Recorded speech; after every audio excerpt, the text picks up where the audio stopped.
Sir అయితే మరి మోదీ నాయకత్వంలోనే ఇటు బీజేపీ ఎన్డీఏలు 2029 లోక్సభ ఎన్నికలను ఫేస్ చేస్తున్నాయంటారు. ఎస్ అంటే ఇప్పుడు 100% 2029లో లోక్సభ ఎన్నికల్లో మళ్ళా నరేంద్ర మోడీ గారి సారథ్యంలోనే బీజేపీ ఎన్నికలకు వెళ్ళబోతుంది. అంటే బీజేపీ ఏంటంటే ఎన్డీఏ ఒకటి గుర్తుపెట్టుకోవాలి. 2014లో అధికారంలో బీజేపీ 303 సీట్లతో ఫుల్ మెజార్టీ వచ్చిన తర్వాత 2014 తర్వాత 2019 ఎన్నికల్లో 333 స్థానాలు సాధించి ఫుల్ మెజార్టీ వచ్చిన బీజేపీ ఒక్క సాహసం చేయలేదు. అదేంటంటే ఎన్డీఏ పార్ట్నర్స్ ని దూరం పెట్టకపోవడం. ఎందుకంటే ఏదో ఒక టైంలో మళ్ళా కొయిలీషను ఒక సంకీర్ణ ప్రభుత్వం వస్తుందని దానికి తెలుసు.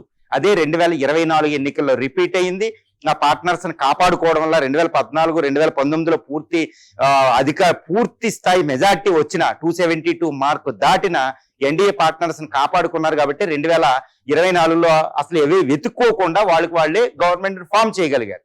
ఇప్పుడు కూడా 2029లో ఎన్డీఏ పార్ట్నర్స్ కి బీజేపీ సారథ్యంలో నరేంద్ర మోడీ గారి సారథ్యంలోనే ఎన్నికలకు వెళ్ళబోతున్నారు. ఇప్పటికీ face of the BJP, face of the NDA అంటే నరేంద్ర మోడీ గారే ఉంటారు. ఎందుకంటే ఒక గ్లోబల్ లీడర్ గా ఉండడం, తిరుగులేని ప్రజాదరణ నేతగా ఉండడం. కాకపోతే ఇక్కడ ఒకటి ఉందండి, 2029లో మోడీ నేతృత్వంలో ఎన్నికలకి వెళ్ళదు ఎన్డీఏ బీజేపీలో.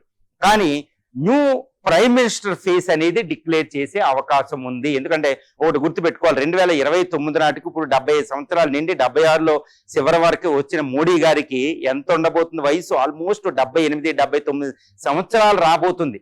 ఒక కురు వృద్ధుడిగా ఉంటారు. కాబట్టి అప్పటికే 3 టర్ములు పూర్తి చేసుకున్న ప్రధాని అవుతారు. గుర్తుపెట్టుకోవాలి, 15 సంవత్సరాల ప్రధానిగా ఉండే అవకాశం ఉంది. కాకపోతే అప్పటికే న్యూ ప్రైమ్ మినిస్టర్ ఫేస్ ని ఒకటి ఇంట్రడ్యూస్ చేయొచ్చు.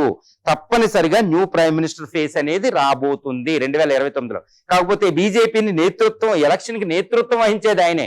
కాకపోతే కొత్త ప్రైమ్ మినిస్టర్ ఫేస్ ని అనౌన్స్ చేస్తారు. బీజేపీకి ఎన్డీఏ పార్ట్నర్స్ అందరూ కలిసి అది జరిగే అవకాశం ఉంది. అక్కడ Yogi Adityanath mostly new face గా ప్రకటించే అవకాశం అయితే 2029లో ఎన్నికల్లో మనకు ఉంది.